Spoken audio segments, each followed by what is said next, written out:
welcome back, ladies and gentlemen. This is Elon After Hours, in case you've forgotten.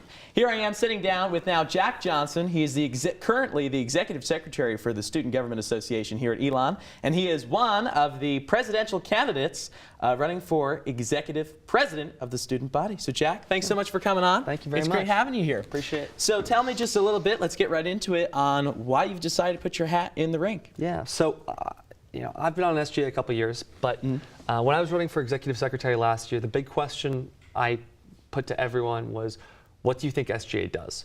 And the biggest response I got is nothing, or nothing I care about, or what does SGA even stand for? Oh, geez. Like, not ideal if you go for the job. No, not ideal. But what I got from that is that students want SGA to be an active role in the school. They want SGA to do stuff for them, but it just hasn't been.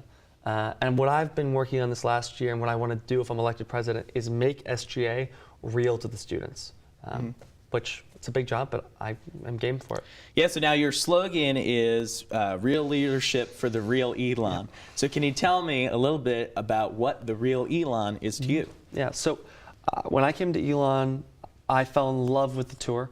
I loved seeing everything. I'm actually a tour guide now, so I can speak to that on the other side.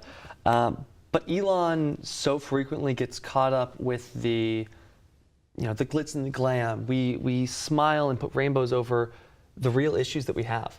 And so what I want to do if I'm elected is strip all that down, really figure out what students care about, and implement that into policy. I've been going around to about now 25 student organizations over the last week.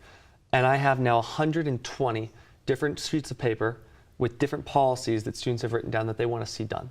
Those are real issues. And could you tell me a little bit about what those are? Yeah, so they've primarily had to do with parking and dining halls, which that's a very serious concern. If you can't get food at 8 p.m. at night, then you're done. But then there's other things like the fact that there is just this thinly veiled sexism, racism, and homophobia on our campus, which is a really serious concern for many people. And openly recognizing that, and then not just responding to it, but proactively fighting against it, is something I want to do if I'm elected president.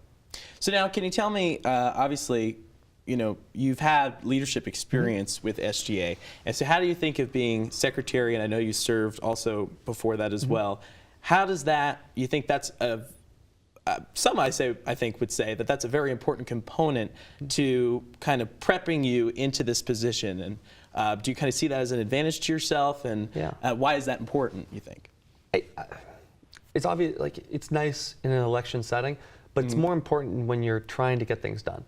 Like, Elon is a place built on relationships, and those relationships come when you're in the room. Serving as a senator, as the head of academic affairs or the academic liaison for SGA, as the chief of staff to the former president, President Morgan Bodnarian, and now as the executive secretary, I've been in those rooms. I've got personal relationships with the leaders on this campus. And those relationships, that know-how, is how you execute change. I totally understand if you want to focus on idealism, that's totally understandable. But I'm a guy that lives in practicality, and I want to do practical things for our students. Well, very good. And what is one of those things that you think, I know it's tough to already think about, I don't want to say your legacy, but what do you think is going to be that first piece of thing, as we see in national politics, the first 100 days, the most important. So what's going to be that kind of first thing, that first piece of legislation that maybe you ask the senators to bring to the floor? Or can I give you three? Yeah, please. Great. First thing is the new Senate is going to ratify new bylaws for the SGA Student Government Association. We have a new constitution up for a vote coming on this next ballot. I wanted to put in new bylaws so that we have more Senate positions related to your residential areas, because you are more connected oftentimes to the place you live than the random organizations you're a part of, or just to your overall class. I want to make a specific representative for National Pan-Hellenic fraternities and sororities on this campus, because they are often represented by interfraternity council or Pan-Hellenic council representatives, and they do not speak. They cannot fully articulate what it's like to be in a different council, in the same way that I can't articulate what it's like to be a sorority woman. Those incompatibilities are clear when you have one person representing half this campus. outside of that, that's kind of the first thing with the bylaws. The next thing is really working on transitioning SGA away from programming and focusing it on new initiatives.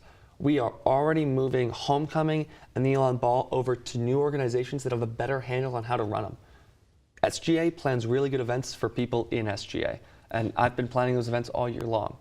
But when you have, say, like Limelight Records planning an event for music, they're going to do a much better job. And the last thing is really focusing on mental health, and this is not a policy prerogative. But you know, the university has done so much, put their really money where their mouth is over this last year on mental health and supporting it. And now it's just about us students breaking down the stigma. I go to the counseling services quite regularly. Anita over in counseling services, she's awesome. Being able to say that, just, you know, it's a breath of fresh air for a lot of people. So. Absolutely. Well, Jack, thanks so much for coming on. I know you're going to be sticking around with us later. We're going to play a little game. For some We're going to hear from your opponent next. But so now, can you tell our audience about voting, when it happens, where it happens? Yeah. Better to come from you. That camera? Yeah, sure. There we right go. on 5. So voting starts next Wednesday, the 13th at 9 a.m. and will close on the Thursday, the 14th at 5 p.m. It's all on Fakes Connect. It's really easy, and please make your voice heard. It's how you get the change you want to see. Absolutely. Well, Jack, thanks so much for coming on. Again, we'll see you a little later. Nate Jones is up next. He's going to be sitting down with Steven, and we're going to hear a little bit of his take. So stick around. More After Hours coming up.